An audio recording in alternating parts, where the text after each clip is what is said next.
Welcome to today's explainer. If you spend any time training, we're all kind of chasing that same ultimate goal, right? That iconic, powerful, superhero-esque upper body structure. But what if I told you the secret to that physique isn't about lifting heavier, but about finding a muscle that is literally hiding right in plain sight? Today we're going to unpack a fascinating physical mechanic that most people just completely ignore. It's quite literally the missing link in your training. So let's get right into it. Now, you might be wondering, are heavy lat pull-downs actually holding your V-taper back?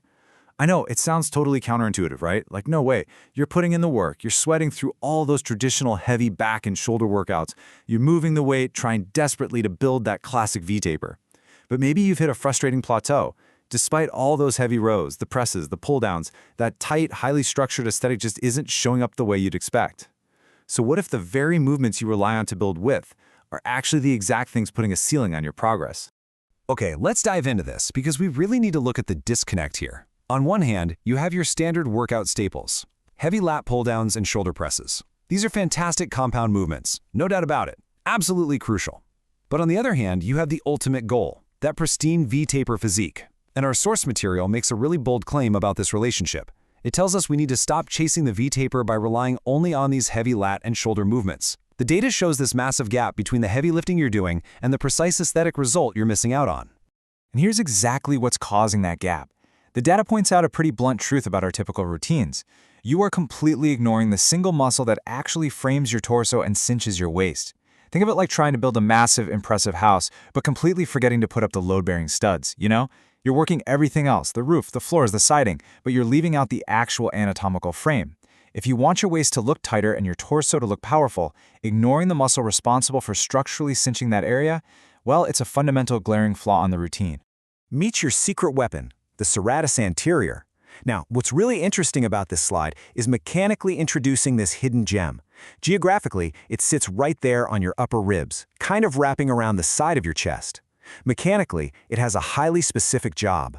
It pulls your shoulder blades forward and stabilizes the scapula. It's not a massive, flashy pushing or pulling muscle like your pecs or your lats. Instead, it's a critical stabilizer. Understanding this specific location on the upper ribs and its core function of pulling the shoulder blade forward, that's going to be the absolute key to fixing our plateau later in this explainer. Beyond just the mechanics, though, the aesthetic impact of activating the serratus anterior is just incredible. When you develop this muscle, it creates what the source describes as finger muscles right under your chest. It's a really distinct visual. Think of it like nature's corset. And because of exactly where it sits on the ribs, developing these finger muscles creates a literal physical illusion that makes your waist look significantly smaller. You aren't just slapping on mass blindly here. You are quite literally altering the visual geometry of your frame. A real game changer. Our source material perfectly captures this payoff. They note that when developed, it creates a jagged aesthetic look that makes your midsection appear tight and powerful. That exact word, jagged, is what bridges the gap between your chest and your abs. It wraps right around the ribs to lock everything in place aesthetically. It is for sure the definitive marker of a tightly structured, powerful midsection.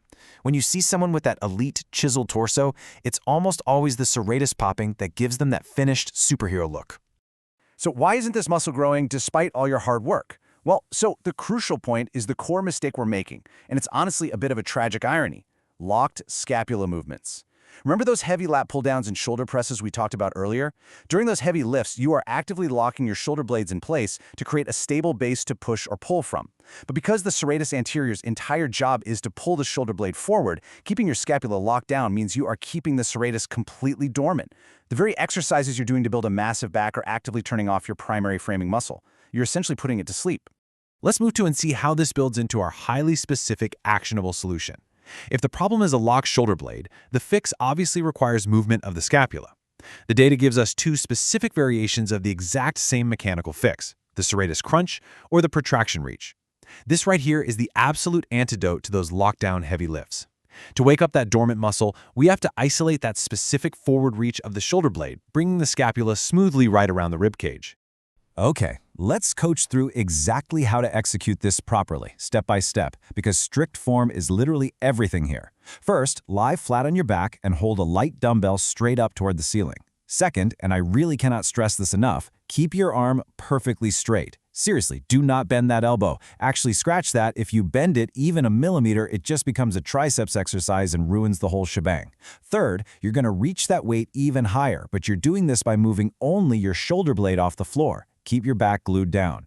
Fourth, once you push that shoulder blade up, hold that peak contraction for 1 full second. You should feel an intense, focused burn right under your armpit on those upper ribs. Finally, step 5, control the descent until your shoulder blade gently touches the floor again. It's a really small, highly precise range of motion, but man, it is incredibly effective.